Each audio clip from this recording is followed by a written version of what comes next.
Right guys, I think it's all falling into places now. I think it's all working now.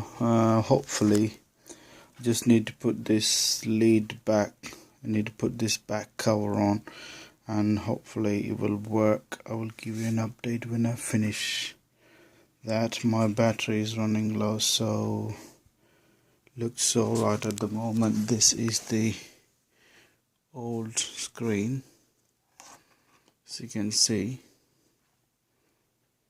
Okay, let me just go back to this and then let's see what happens.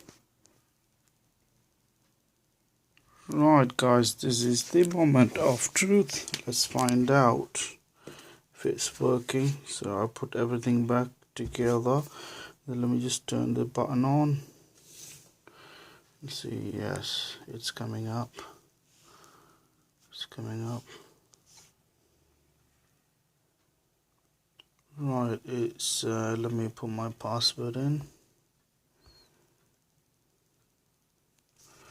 Okay.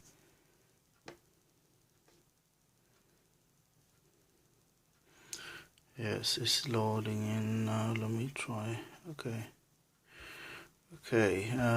So it is working. So now we changed the cracked screen for the Kurio Tablets Kids version.